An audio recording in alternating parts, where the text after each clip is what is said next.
guys, and welcome back to my YouTube channel. It's Shannon Marie, and today's video is going to be a video on how to do your own feed-in cornrows. For those who are new to my channel, don't be afraid to click that subscribe button down at the bottom. Feel free to like and comment as well, you guys. And for those who have been my subscribers and been watching my videos from day one, I thank you so much, guys. So to see how I do my own feed-in braids, stay tuned and keep watching. How about that? How about that? How about that? How about that? So as you guys can see, I am using the Expression braiding hair in the color 1B. So this hair is about 84 inches long, and I use 3 packs just for the longness and the thickness. So as you guys can see, I'm just unraveling the braiding hair. So now I'm just taking my scissors and I'm cutting the Expression braiding hair in half. After cutting the hair in half, do not forget to feather out the ends for a smooth finished look. So this is one part of my hair being sectioned. I used my Ebin edge control, the 24-hour ultra super hold, and I am just applying it to my edges for a smooth look. Other people might want to use gel, but I prefer to use edge control because it holds better, and when you do the braid, it looks more smoother.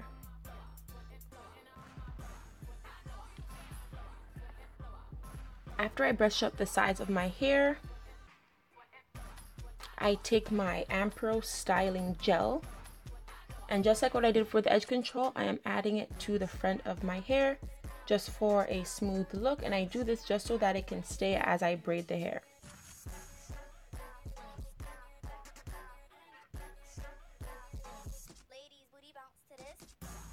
Now I'm taking my rat tail comb and parting a small section of the front of my hair.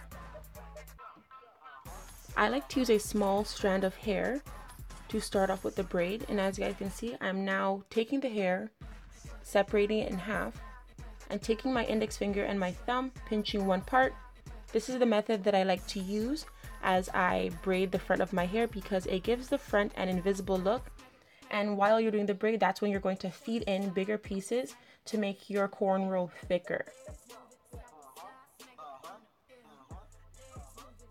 I was struggling here because my nails were too long. Other people can braid with nails or without.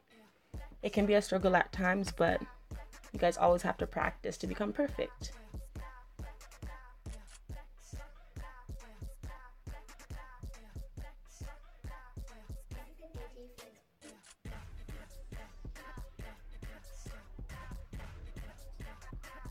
So this is where I start feeding in bigger strands of hair to the braid. Again, as I said before, the feeding in process is to ensure that the thickness of your hair begins from a starting point to the bottom. Some people do not like their braids thick, but it's up to you to choose the amount of hair that you are adding in. I like to keep my first few strands of hair the same size, and then I will begin to make it thicker throughout, as you guys can see.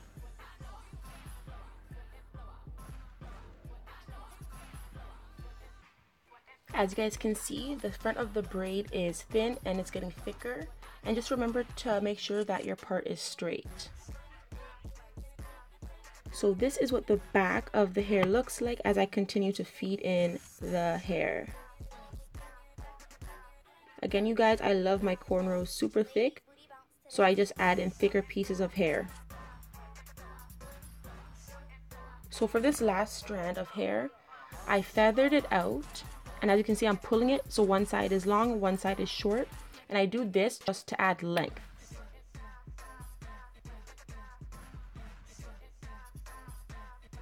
For the people who have sensitive baby hairs at the back of the neck, make sure that you do not braid all those hairs inside of the braid.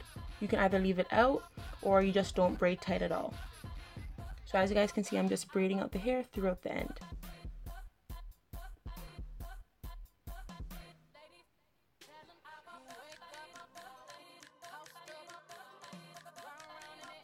So here is the first braid as it should look for the thickness, and just make sure that as you analyze the hair, you make sure that you want to cut off any flyaways off of the braid.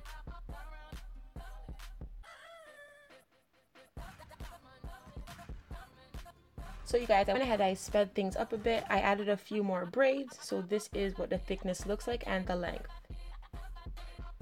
So here is my Lotta Body finishing setting lotion, and I'm applying it to my hair. And I love this lotion just because it gives me a nice finishing look, and it helps to keep all the flyaways and the frizziness away. Alright you guys, so I definitely added it throughout my hair, and I also went ahead and I dipped the ends in hot water. Okay guys, this has to be my favorite part. So I'm taking my Ampro Styling Gel with a clean toothbrush, and I am about to start slaying my edges. Some people prefer to use a brush or their fingers. Whatever you want to do to slay your edges, do it. It doesn't matter what gel you want to use. I'm just using my Ampro Styling Gel to do it because that's what works best.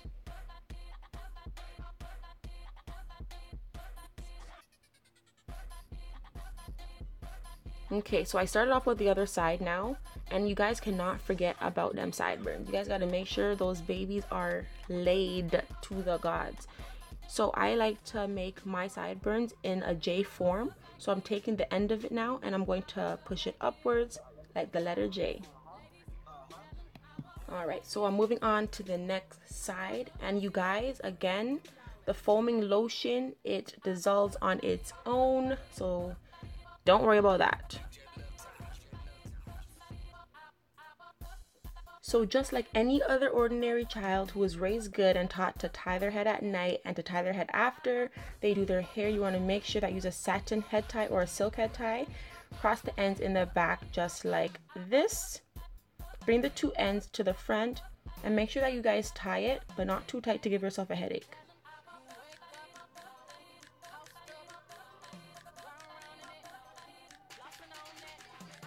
Alright, so I am taking off my head tie after keeping it on for 10 minutes.